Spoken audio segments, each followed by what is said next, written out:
Bapak Ibu, saudara-saudara sekalian yang dimuliakan oleh Allah Subhanahu wa taala, kami menyapa dengan sapaan para penghuni surga. Assalamualaikum warahmatullahi wabarakatuh.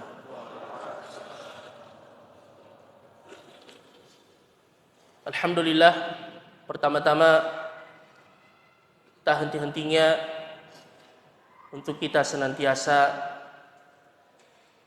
memuji Allah Subhanahu wa taala atas segala limpah nikmat yang dianugerahkan kepada kita sekalian. Dialah Allah Subhanahu wa taala yang senantiasa mencurahkan kepada kita berbagai macam nikmat yang zahir dan yang batin. Allah berfirman, Alam tarau anna Allah sakhkhara lakum ma fis samawati wa ma fil ardi wa asbagha 'alaikum ni'amahu zahiratan wa batinah. Tidakkah kalian melihat bagaimana Allah menundukkan untuk kalian segala apa yang ada di langit dan yang ada di bumi, dan mencurahkan kepada kalian berbagai macam nikmat yang zahir dan yang batin, di mana pada ayat yang lain Allah berfirman, wa in ta'uddu ni'matallahi la tuhsuha. Sekiranya kalian hendak menghitung-hitung nikmatku, maka niscaya kalian tidak mampu untuk menghitungnya. Oleh karenanya kewajiban kita Bapak Ibu saudara-saudara sekalian untuk pandai mensyukuri nikmat tersebut, yang dengannya Allah akan menambahkan dan memberikan keberkahan di dalamnya. Sebagaimana firman Allah di dalam Al-Quran, wa idh ta'adzana rabbukum la in syakartum la azidannakum wa la in kafartum inna adzabi lasyadid. Sungguh Tuhan kalian telah mempermaklumkan bahwasanya jika kalian mensyukuri nikmatku, aku akan menambahkannya untuk kalian. Namun jika kalian kufur, maka sungguh azabku sangatlah pedih. Oleh karenanya Bapak Ibu saudara-saudara sekalian, sebagaimana perkataan para ulama, bisyukri tadumun ni'am. Dengan kesyukuran, nikmat itu akan dijaga oleh Allah Subhanahu wa taala. Sebaliknya dengan kekufuran, nikmat bisa dicabut, bahkan berubah menjadi azab. Allah berfirman di dalam Al-Quran, wa daraballahu mathalan qaryatan kanat aminatan mutmainnah. Dan Allah memberi permisalan dengan sebuah negeri yang dulunya aman dan tentram, ya'tiha rizquha ragadan min kulli makan, yang mendapatkan rezeki dari berbagai penjuru, fakafarat bi an'umillah, namun mereka kufur dengan nikmat Allah Subhanahu wa taala, fa'adzaqaha Allahu libasal ju'i wal khaufi bima kanu yasna'un. Maka Allah menimpakan kepada mereka, coba kita lihat, Allah menyebutkan dan mempermisalkannya seperti libas, pakaian yang menempel pada mereka, libasal ju', kelaparan, wal khauf, dan rasa takut, bima kanu yasna'un, disebabkan ulah perbuatan mereka sendiri. Dan kesyukuran Bapak Ibu saudara-saudara sekalian terhadap nikmat Allah dibuktikan dengan 3 hal. Yang pertama adalah asyukru bil lisan, dengan ucapan. Dan yang kedua adalah bil janan atau bil qalb, dengan hati. Dan yang ketiga adalah bil arkan, dengan anggota tubuh. Adapun yang pertama bil lisan, yaitu kita senantiasa membiasakan lisan kita untuk memuji Allah setiap kali kita mendapatkan nikmat. Seperti ucapan alhamdulillah wa syukrulillah. Bahkan ulama kita mengatakan, ketika seseorang mendapatkan nikmat dari Allah Subhanahu wa taala, kemudian ia mengucapkan alhamdulillah, maka pada hakikatnya ucapan alhamdulillah itu lebih baik daripada nikmat itu sendiri. Mengapa demikian? Karena nikmat yang Allah titipkan kepada kita namanya titipan. Suatu saat akan dicabut dan diambil oleh Allah Subhanahu wa taala. Pangkat, jabatan, harta benda, rumah, kendaraan, bahkan tubuh kita milik Allah, bukan milik kita. Makanya Allah mengatakan, "Wa man nu'ammirhu nunakkishu fil khalq." Bahkan orang yang kami panjangkan umurnya, kami mencabut sedikit demi sedikit nikmat yang kami berikan kepada mereka.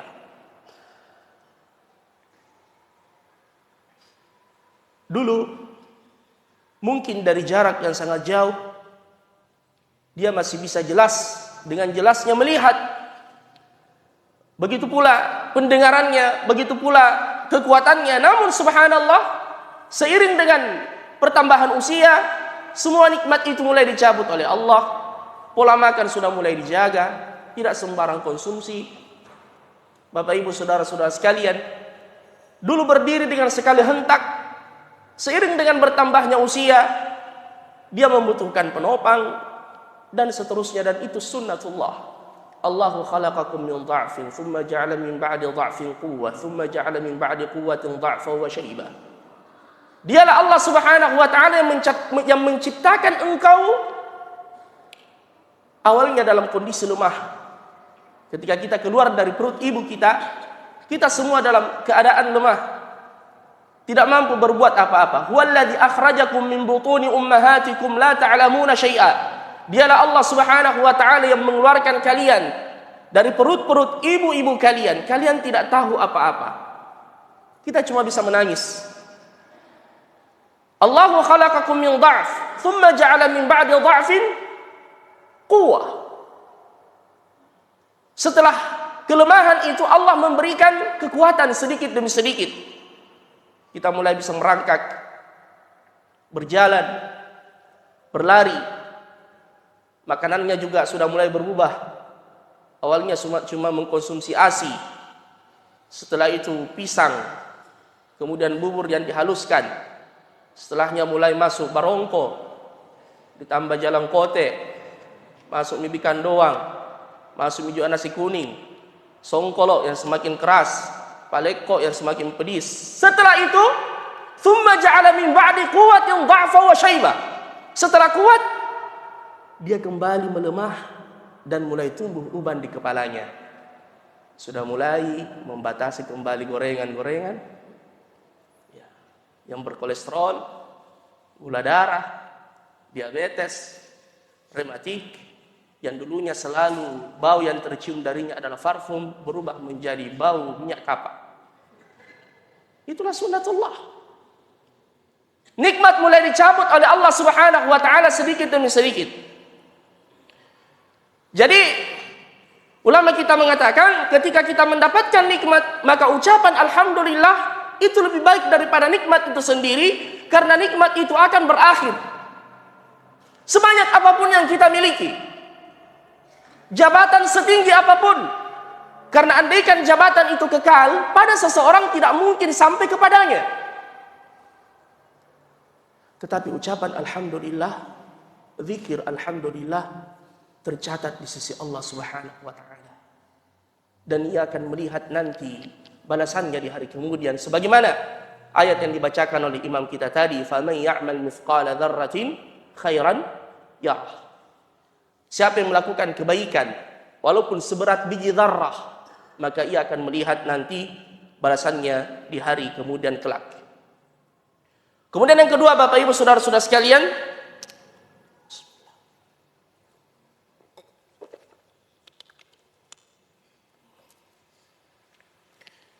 kesyukuran kita terhadap nikmat Allah Subhanahu wa taala bil qalb, dengan hati, bil janan. Apa maksudnya? Yaitu mengakui dengan pengakuan yang sepenuhnya bahwasanya semua nikmat itu datangnya dari Allah Subhanahu wa taala. Allah berfirman, "Wa ma bikum min ni'matin famin Allah." Tak satu pun nikmat yang kalian rasakan melainkan ia datangnya dari Allah Subhanahu wa taala. Bukanlah hasil kecerdasan kita. Karena andaikan rezeki dan nikmat adalah buah dan hasil dari kecerdasan kita, di sana banyak orang yang lebih cerdas dari kita. Bukan karena kekuatan kita. Karena andaikan disebabkan karena kekuatan semata, di sana banyak orang yang lebih kuat dari kita. Semuanya datangnya dari Allah Subhanahu wa taala. Allah berfirman, "Nahnu qasamna bainahum ma'isyatahum fil hayati dunya wa rafa'na ba'dahum fawqa ba'din darajat wa yattakhidha ba'duhum ba'dan sukhriya wa rahmatu rabbika khairum mimma yajma'un." Kami yang membagi-bagikan rezeki di antara hamba-hamba kami, kata Allah. Dan kami memuliakan sebahagian mereka di atas sebahagian yang lain. Ada yang menjadi pembantu, ada yang dibantu, ada yang dilayani. Walaupun di akhir ayat Allah mengatakan, dan rahmat Tuhanmu lebih baik daripada apa yang dikumpulkan oleh orang yang mencari dunia beserta isinya. Makanya Bapak Ibu Saudara-saudara sekalian, di dalam agama kita yang mulia ini, ukuran kemuliaan bukanlah dengan banyaknya bagian seseorang diberikan rezeki oleh Allah Subhanahu wa taala. Sama sekali bukan. Bahkan Allah Subhanahu wa taala menegaskan, "Wa ma amwalukum wala auladukum billati tuqarribukum indana zulfa." Bukanlah harta benda kalian, bukanlah keturunan kalian, bukanlah nasab-nasab kalian yang mendekatkan diri kalian kepada kami, kata Allah Azza wa Jalla. Dalam hadis Rasulullah bersabda, "Inna Allah la yanzuru ila suwarikum wa amwalikum walakin yanzuru ila qulubikum wa a'malikum." Sesungguhnya Allah tidaklah melihat pada rupa-rupa kalian, tidak melihat kepada harta-harta kalian, tetapi melihat kepada hati-hati kalian dan amalan-amalan kalian. Dalam hadis beliau bersabda, "Man batta'a bihi 'amaluhu lam yusri' bihi nasabuhu." Barang siapa yang amalannya terlambat dan telat, tidak mungkin dipercepat oleh nasabnya. Innallaha 'addal jannata lil muttaqina walau kana 'abdan habasyiyya. Sesungguhnya Allah menyiapkan surga bagi orang-orang yang bertakwa walaupun dia adalah seorang hamba dari suku Habasyah. Wa 'addal kuffara lil walau wa 'addan nara lil kuffari wal fujjari walau kana hurran qurasyiyya. Dan menyiapkan neraka bagi orang-orang fujar yang rajin bermaksiat walaupun ia adalah seorang yang merdeka dari suku Quraisy.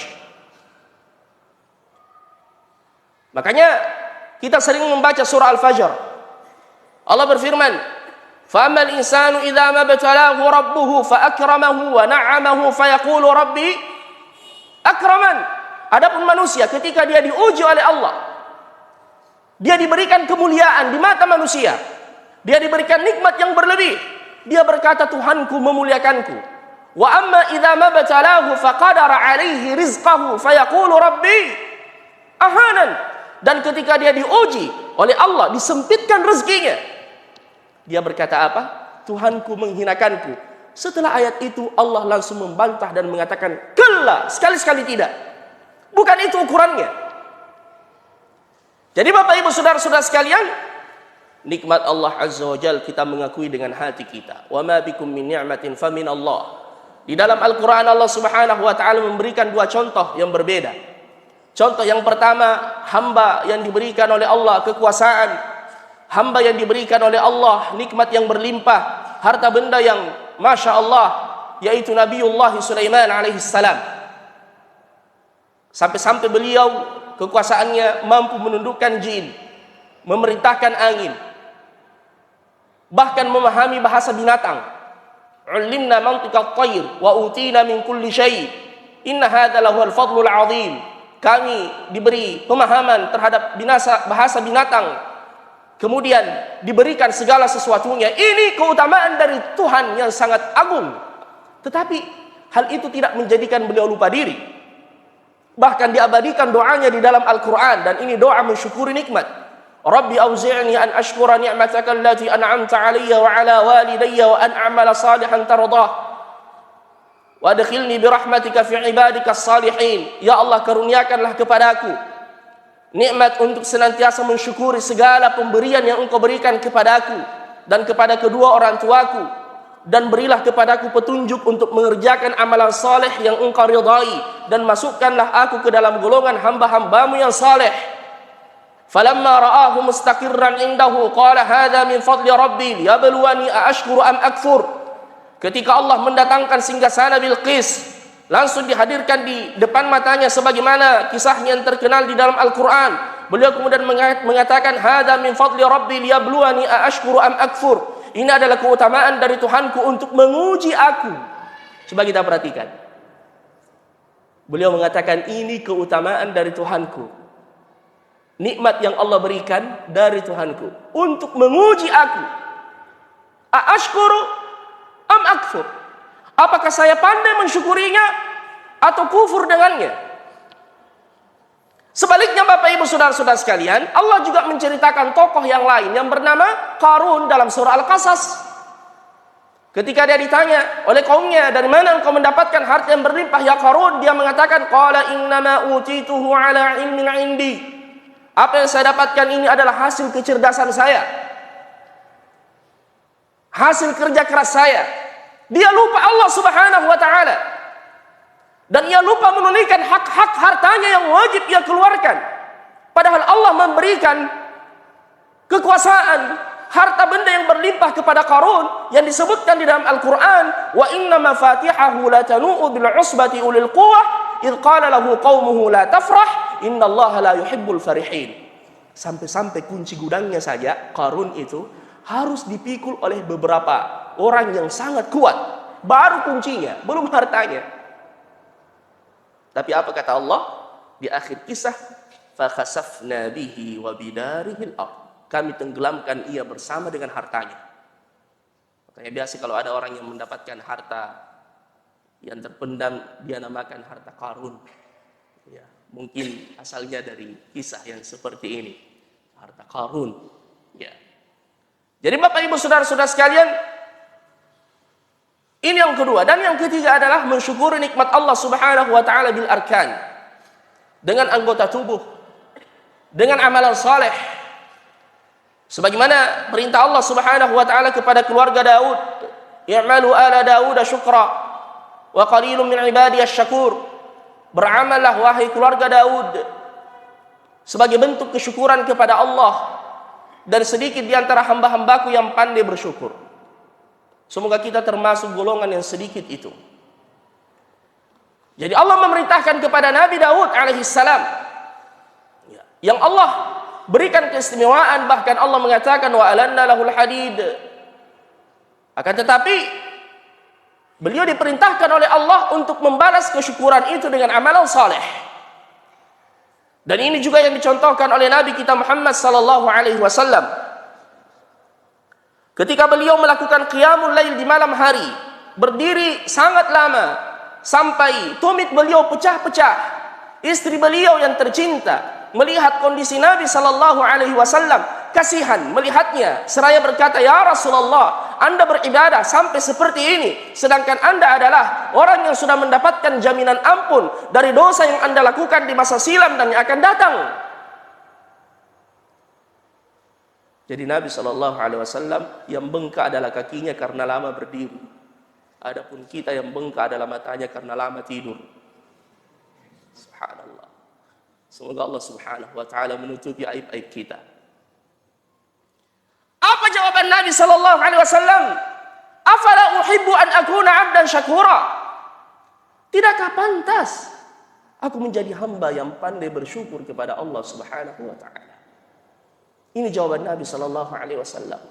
Padahal beliau sudah mendapatkan jaminan ampun dari Allah Subhanahu wa ta'ala. Kalau ketiga hal ini telah kita tunaikan Bapak Ibu Saudara-saudara sekalian, maka kesyukuran kita kepada Allah itu telah mampu kita tunaikan. Karena kita tidak mampu membalas pemberian Allah Subhanahu wa ta'ala. Makanya salah seorang pemuda pernah datang kepada Al-Hasanul Basri rahimahullah mengeluhkan kondisi dan keadaannya. Dia mengatakan bahasanya rezeki saya pas-pasan terus. Atau boleh jadi dia adalah seorang jomblo, dia mengatakan sampai sekarang saya tidak dapatkan jodoh saya. Kurang lebih seperti itu kira-kira. Jadi dia mengeluh bahwasanya seakan ia ya'tarid, ya tidak terima dengan ketentuan Allah, mengapa dia hidupnya pas-pasan, ya, rezekinya disempitkan. Apa kata Al-Hasan rahimahullah? Alaka ain, apakah engkau memiliki mata? Dia mengatakan, na'am, saya memiliki mata. Andaikan matamu ada yang siap membelinya dengan ribuan dirham emas, dan engkau memberikan sebiji saja dari kedua matamu tersebut, apakah engkau memberikannya? Dia mengatakan, saya tidak mau. Ditanya lagi, engkau memiliki telinga? Dia berkata, nah, saya memiliki telinga. Andaikan ada yang hendak membeli telingamu satu saja dengan ribuan dirham atau jutaan dirham, apakah engkau mau? Dia mengatakan, saya tidak mau. Kau memiliki mulut. Seterusnya ditanya seperti itu. Kau memiliki mulut, kau memiliki tangan, kau memiliki kaki, kau memiliki akal. Akhirnya Al-Hasan Al-Basri mengatakan, subhanallah, betapa banyak nikmat yang ada pada dirimu, sedangkan engkau masih mengeluh terus. Makanya di dalam agama kita, Bapak Ibu Saudara-saudara sekalian, untuk kita mampu mensyukuri nikmat, kata Rasulullah SAW, unzuru ila man huwa asfala minkum wa la tanzuru ila man huwa fawqakum fa huwa ajdaru alla tazdaru ni'matallahi 'alaikum. Pandanglah dan lihatlah orang yang berada di bawahmu, dan jangan engkau melihat orang yang berada di atasmu, yang dengan demikian menjadikan engkau tidak meremehkan nikmat Allah Subhanahu wa taala yang diberikan kepadamu. Kita diberi mata, di sana banyak orang buta tidak mampu melihat. Kita diberi telinga untuk mendengar, di sana banyak orang yang tuli yang tidak mampu mendengar. Kita diberi lisan oleh Allah, di sana banyak orang bisu yang tidak mampu berbicara. Kita diberi dua tangan untuk bergerak, di sana banyak orang yang lumpuh yang tidak mampu menggerakkan tangannya. Begitu pula dua buah kaki yang kita gunakan untuk berjalan. Kita diberi akal oleh Allah untuk berfikir, di sana banyak orang gila yang tidak berakal. Kita diberi nikmat setiap hari oleh Allah. Kata Nabi sallallahu alaihi wasallam, "Man asbaha aminan fi sirbih, mu'afan fi jasadih, indahu qutu yaumi, faka'annama hizat lahu dunya bihadafiriha." Barang siapa yang setiap harinya tiba di waktu pagi, aminan fi sirbih, ia merasakan keamanan, tidak ada gangguan yang menghalangi aktivitasnya. Kita datang ke masjid, duduk mendengarkan pengajian, kita tidak mengkhawatirkan keluarga yang kita tinggalkan di rumah. Tidakkah kita melihat di sebahagian belahan bumi ini, di beberapa negara yang terjadi konflik, subhanallah, mereka hidup dalam kecemasan, mereka hidup dalam ketakutan, mengkhawatirkan keselamatan mereka, terusir dari kampung halamannya, terancam kehormatan mereka, keluarga dan harta benda mereka. Yang terakhir Bapak Ibu, yang terjadi di Sudan, ya, tempat kami menuntut ilmu dulu, semua mahasiswa dipulangkan. Tidak ada lagi yang tersisa. Sekarang pura-poranda. Subhanallah. Kami sangat sedih.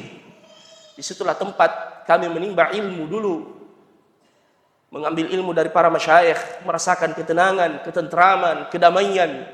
Ya, walaupun dengan cuaca yang ekstrim. Yang kata sebagian ikhwah cuma dua cuacanya di sana. Musim panas dan panas sekali. Ya, subhanallah. Nikmat keamanan itu dicabut. Alhamdulillah kita masih merasakan keamanan. Kemudian kata Nabi, mu'afan fi jasadi, tubuhnya sehat walafiat. Kesehatan, ini nikmat yang sangat besar. Kalau kita mau mengetahui betapa berharganya nikmat kesehatan, silahkan kita ke rumah sakit. Detik ini, di sana banyak yang mengerang kesakitan, baru-baru operasi, ada yang diamputasi, ada yang kena stroke, ada yang transfusi darah, ada yang cuci darah, ada yang mendapatkan bantuan pernafasan, oksigennya dibayar. Sedangkan sekarang kita masih gratis, free menghirup oksigen yang diberikan oleh Allah Subhanahu wa taala. Dan terkadang nikmat itu baru terasa kalau dicabut oleh Allah Subhanahu wa taala. Makanya mengapa Nabi mengatakan sedekah yang paling afdal itu adalah sedekah yang engkau keluarkan saat engkau sehat-sehatnya dan saat engkau kikir-kikirnya dan tamak dengan harta. Ini sedekah yang paling afdal. Nah sahabat Nakumalasani, Ya, itu saya tahu bahasa biasa. Karena kalau dia sudah sakit, Bapak Ibu saudara-saudara sekalian, dunia ini sudah tidak ada nilainya di matanya. Misalkan kalau ada orang yang sakit keras berbaring di dalam rumah sakit, dia melihat lewat jendela, dia melihat dunia itu tidak ada apa-apanya. Di saat seperti itulah Bapak Ibu, mengapa orang yang sakit keras pada saat ia berwasiat dengan hartanya, dia tidak boleh berwasiat lebih dari sepertiga hartanya. Bahkan Nabi mengatakan sepertiga pun itu sudah terlalu banyak. Mengapa? Karena orang yang sakit keras dalam kondisi seperti itu melihat dunia ini tidak ada apa-apanya. Makanya dia berani mengatakan, biar saya berlepas dari seluruh hartaku, saya sedekahkan semua. Ya. Makanya sedekah yang paling afdal saat kita kikir-kikirnya. Saat kita sehat-sehatnya. Saat kita tamak-tamaknya. Disitulah puncak pahalanya Bapak Ibu saudara-saudara sekalian. Makanya Allah Subhanahu wa taala mengatakan, ya ayyuhalladzina amanu la tulhikum amwalukum wala auladukum an dzikrillah. Wahai orang-orang yang beriman, janganlah engkau dilalaikan oleh harta-harta kalian dan keturunan-keturunan kalian untuk selalu mengingat Allah Subhanahu wa taala. Wa man yaf'al dzalika fa ulaika humul khasirun. Siapa yang melakukan perbuatan itu, sungguh ia telah terjatuh dalam kerugian yang sangat besar. Kemudian ayat berikutnya, wa anfiqu mimma razaqnakum min qabli an ya'tiya ahadakumul maut. Infakkanlah sebahagian harta yang kami berikan kepada kalian sebelum datang kematian pada salah seorang di antara kalian. Apa yang dia katakan? Fayaqula rabbi laula akhartani ajalin qarib, sebentar saja ya Allah. Dia minta ajalnya ditangguhkan sesaat saja. Apa yang hendak ia lakukan? Maukah ia membangun ruko? Maukah ia kemudian, tapi apa yang hendak ia lakukan? Fa asaddaqa wa akum minas salihin, agar saya bisa bersedekah di jalanmu. Karena dia tahu sedekah ini adalah amalan yang paling cepat sampainya kepada Allah. Dan menjadi orang yang saleh, wa akum minas salihin. Jadi barulah di situ penyesalannya Bapak Ibu saudara-saudara sekalian. Ketika kematian menjemput. Jadi sebelum kesempatan itu ditutup oleh Allah Subhanahu wa taala, maka kita memanfaatkan kesempatan umur yang Allah Subhanahu wa taala masih berikan kepada kita. Karena penyesalan seseorang itu tadi telah kita sebutkan, yang pertama saat kematian menjemputnya, dan yang kedua adalah pada saat nanti ia hendak dimasukkan ke dalam neraka, wa na'udzubillahi min dzalik. Walladzina kafaru lahum naru jahannam la yuqda 'alaihim fayamutu wa la yukhaffafu 'anhum min 'adzabiha kadzalika najzi kulla kafur. Orang-orang yang kufur kepada Allah Subhanahu wa taala, lahum naru jahannam, mereka akan dimasukkan ke dalam neraka jahannam, la yuqda 'alaihim fayamutu wa la yukhaffafu 'anhum min 'adzabiha. Mereka tidak dimatikan di dalamnya dan juga tidak diringankan azabnya. Yang mana penghuni neraka nanti di hari kiamat dua kali akan mengajukan proposal kepada Allah lewat para malaikat. Proposal yang pertama disebutkan di dalam Al-Quran, wa nadaw ya malikul yaqdi 'alaina rabbuk. Mereka menyeru malaikat Malik yang menjaga neraka dan mengatakan, ya Malik, liyaqdi 'alaina rabbuk, tolong sampaikan kepada Tuhanmu, matikan saja kami. Kami tidak tahan begini terus. Dan setiap hari atau setiap saat kita membaca surah An-Naba yang masyhur, yang ma'ruf. Akhir surah An-Naba apa bunyinya? Wa yaqulul kafiru, berkata orang kafir, ya laitani kuntu turaba. Aduhai aku, seandainya aku menjadi tanah saja. Kata sebagian ulama tafsir, karena nanti di hari kemudian semua makhluk akan dibangkitkan oleh Allah Subhanahu wa taala untuk dikisas, sampai hewan atau binatang. Kata Nabi sallallahu alaihi wasallam, sampai kambing yang bertanduk yang pernah menanduk kambing yang tidak bertanduk dibangkitkan di hari kiamat untuk dikisas. Sebagaimana firman Allah dalam Al-Qur'an, "Wa ma min dabbatin fil ardi wala ta'irin yatiru bi janahihi illa umamun amsalukum." Tidaklah binatang yang melata di dunia ini, sampai burung yang mengepakkan sayapnya di udara, melainkan umat-umat sebelum kalian, seperti kalian, ma farratna fil kitabi min syai', thumma ila rabbihim yuhsyarun. Kemudian kepada Tuhan mereka nanti dibangkitkan di hari kemudian. Untuk apa? Hanya untuk dikisas. Setelah dikisas, Allah mengatakan kuni turaba, jadilah kalian tanah. Pada saat mereka dijadikan tanah, hewan-hewan itu, orang kafir melihatnya dan mengatakan, ya laitani kuntu turaba. Aduhai, andaikan aku juga menjadi tanah seperti hewan-hewan itu. Jadi proposal pertama mereka ajukan untuk dimatikan. Yaqdi alaina rabbuk. Datang jawaban dari malaikat Malik penjaga neraka, innakum makithun, kalian kekal di dalamnya. Yang pertama ditolak.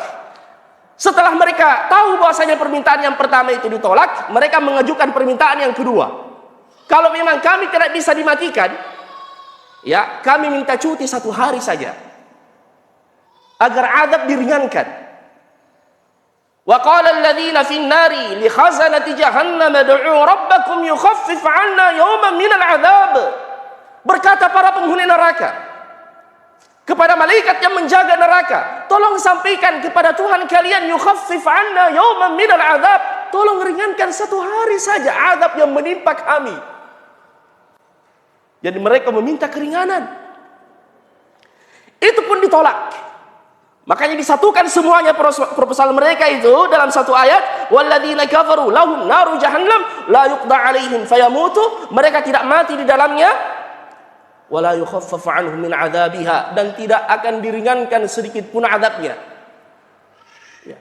Kadzalika najzi kulla kafur wa hum yastarikhuna fiha, mereka berteriak-teriak di dalamnya seraya berkata, wa hum yastarikhuna fiha rabbana akhrijna na'mal salihan ghayra alladhi kunna na'mal, ya Allah, keluarkan kami dari api neraka ya Allah, kembalikan kami ke dunia sesaat saja ya Allah, kami tidak akan lagi mengulangi kesalahan dan kelalaian kami ya Allah. Akhrijna na'mal salihan ghairal ladzi kunna na'mal.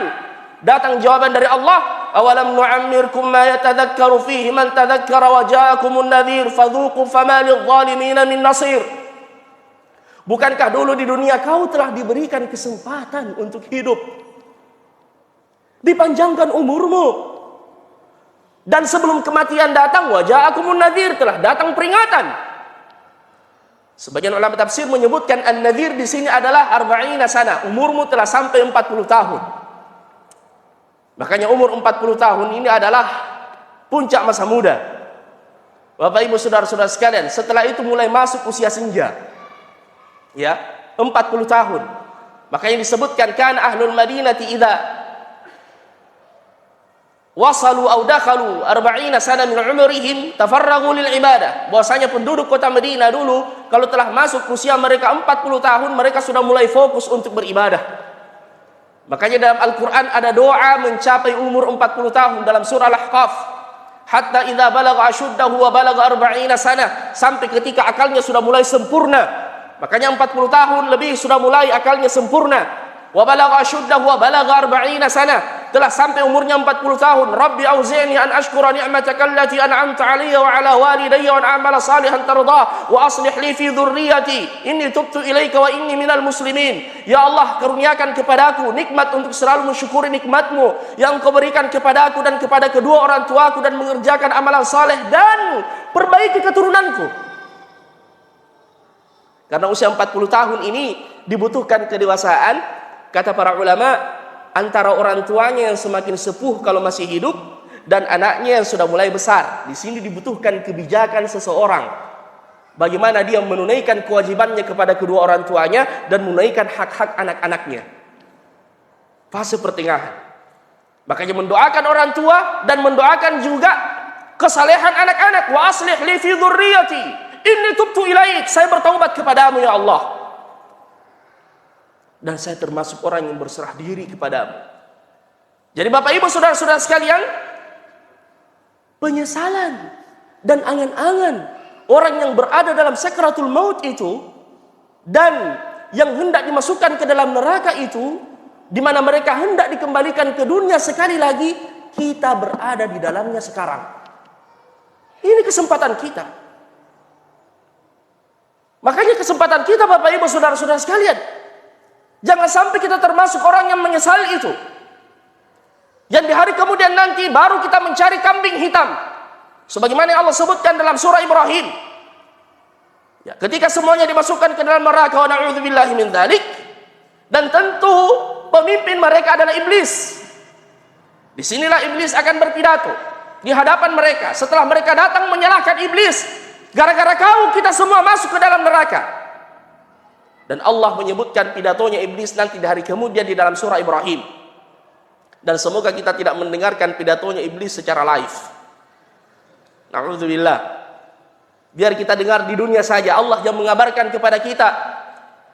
Wa qala syaitanu, dan berkata iblis, syaitan lamma qudiyal amr, ketika Allah telah menetapkan yang dimasukkan ke dalam surga dan yang dimasukkan ke dalam neraka, dia mengatakan innallaha wa'adakum wa'adal haqqi wa wa'adtukum fa akhlaftukum. Sesungguhnya Allah telah memberikan janji yang benar kepada kalian dan saya juga telah memberikan janji kepada kalian, namun saya tidak mampu memenuhi janji-janji saya. Janji dari Allah. Siapa yang melakukan ini balasannya, surga tempatnya. Siapa yang melakukan ini, hati-hati, sudah datang peringatan dari Allah. Innallaha wa'adakum wa'adal haqqi wa wa'adtukum fa akhlaftukum wa ma kana li 'alaikum min sultanin illa an da'awtukum fastajabtum li.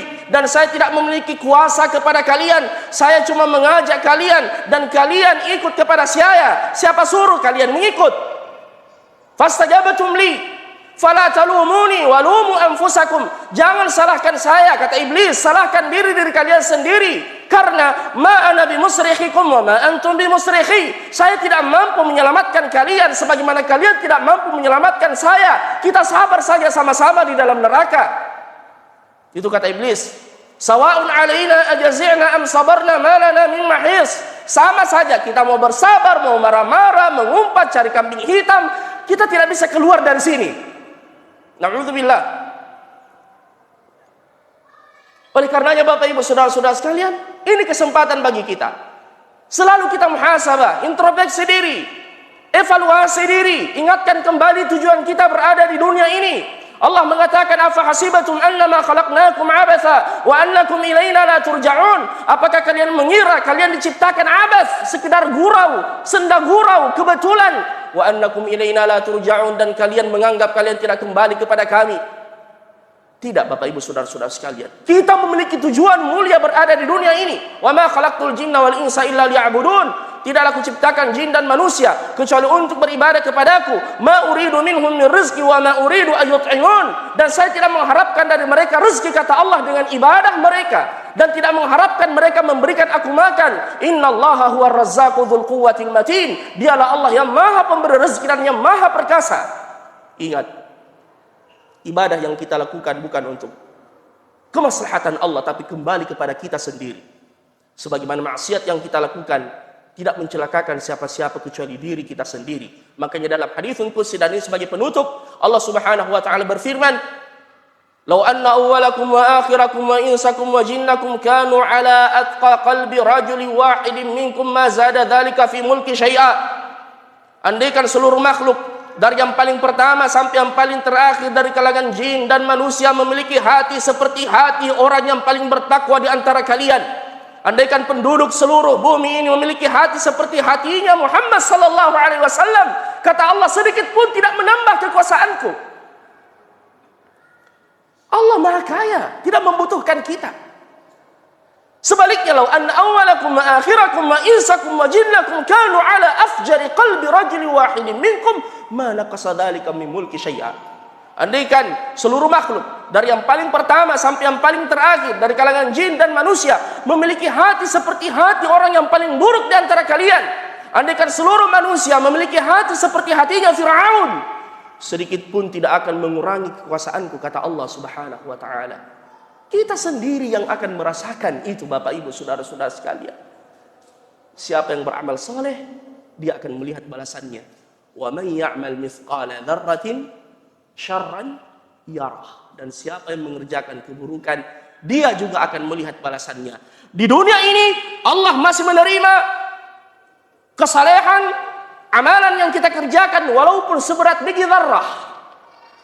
Faman ya'mal mithqala dzarratin khairan yarah. Tapi di hari kemudian nanti Allah tidak menerima lagi. Bahkan Allah mengatakan, innal ladzina kafaru law anna lahum ma fil ardi jami'an wa mithluhu ma'ahu liyaftadu bihi min 'adzabi yaumil qiyamati ma tuqabbala minhum wa lahum 'adzabun alim. Sesungguhnya orang-orang kafir, andaikan ia memiliki dunia beserta isinya dan yang semisal dengannya, untuk menebus diri mereka dari azab neraka Allah, ma tuqabbala minhum, tidak diterima dari mereka, sudah terlambat. Walahum 'adzabun alim. Yuriduna an yakhruju minan nar wa ma hum bikharijina minha wa lahum 'adzabun muqim. Mereka berusaha keluar dari api neraka dan mereka tidak mampu untuk melakukannya dan mereka kekal di dalamnya.